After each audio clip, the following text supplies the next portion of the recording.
What are the common mistakes that you find that founders and owners are making during their sales process? The common mistake that we see is that they sell like they would want to be sold to if they're a consumer, right? Because so many founders haven't got a B2B sales background. And the way you sell to a consumer is very different to the way you sell to a business. Now, the reason I say that is because the reality is if you're selling to an organization, what they care about is, do you solve the problem that they have within the budget that they have? When you're selling to a consumer, they care about making it as damn cheap as possible because like that money goes off their mortgage, right? So price is a lot more sensitive when it comes to consumer selling. Now, there's certainly value ways that you can work around that, brand positioning, all sorts of things. So I'm not going to dive into that. But often founders find it challenging, I noticed, to ask like what feels like tough or confronting questions when that's just the nature of how organizations are structured, right? So I'll hop on a call in a first demonstration, like if I was selling some software, for example, right?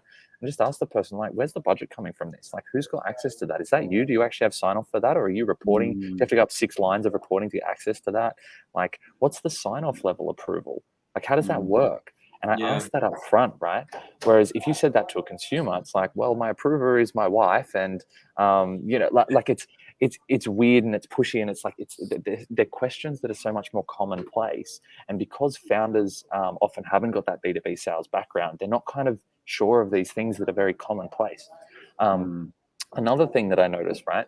I often suggest if you've already sort of spoken to someone and they're not getting back to you, and there's something that you do need to sort of discuss that they've sort of told you is of interest to discuss, that type of thing, I suggest people just shove a time in people's calendar, right?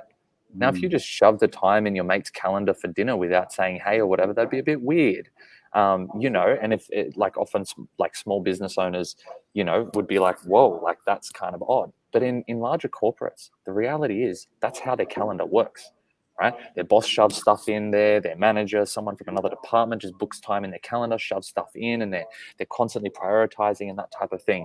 So there's a way to do it that isn't so pushy and overt. I personally like to put like a little, I'll put proposed, and then I'll put in the description what I'm looking to talk about, why I'm looking to talk about it, and let me know if this time works or let's shift it around, right?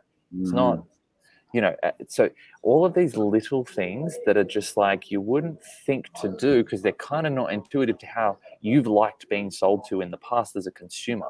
But when we're selling to businesses, we're talking about ROI, right? And we have reporting lines to deal with, and we have business cases to write to justify things, right? Emotion is always part of the sales process, but it's less in B2B sales than B2C, in my opinion. I'm sure there's all sorts of different views out there in the sales world, but just understanding that process of actually what it is like to sell business to business is a journey a founder needs to go on if they've not had background in that. And that's where on the previous question I sort of talked about sales methodology and things like that. That's a real foundation for helping with that. The sales methodology I often work with is called target account selling. That comes with 20 questions that allows you to get really super clear, on where the deal's at, and ask questions like, what's the political status of this deal, right? Because that's just not something you have to think about, when you're selling to a consumer. You guys see where I'm going with this? The common mistakes are those things that just are obvious when you're in this field, but just kind of counterintuitive to our own personal experience. And normally a founder's personal experience is what's helped them get into the business and help make them successful. So it's a little bit of it's a counter flip to sort of cover things off from that approach. Would you say that business owners are a little bit too close or a little bit too passionate and therefore become defensive rather than trying to be promoting or selling? It really depends. I think founders being passionate about what they do is part of their secret weapon that isn't replicable, right? So often founders hire salespeople and go, why can I close 5 in 10 leads and they only close 3 in 10 or 2 in 10? And it's like, there are parts of being a founder that are not replicable, right? The things that are, and extracting those is a bit of an intuitive art. And because I've lived the process, I feel like I've got a pretty good, lens on what those things are to extract, right? And that's when you can start bringing process around your sales process. and coming across. Sorry, did that answer the question? I think it did. Definitely, yeah. I think it did for sure. He got so captivated by you, he forgot the question. Just went down a rabbit hole. I've got lots of opinions on these things, right? I think at the end of the day, sales is vital. If you don't have sales in your business, you're not going to survive. But Totally. At the end of the day, if you don't have the right representation, it's representing you with the view to open and close, then you're also just wasting your time. So I think what you've shared today is vital. I want to understand, how do you find this key person? Sorry, the key person, the decision maker? No, the key salesperson. How do you go about selecting a key salesperson? So it depends on how many salespeople you've got in the business and how much you as a founder want to be involved.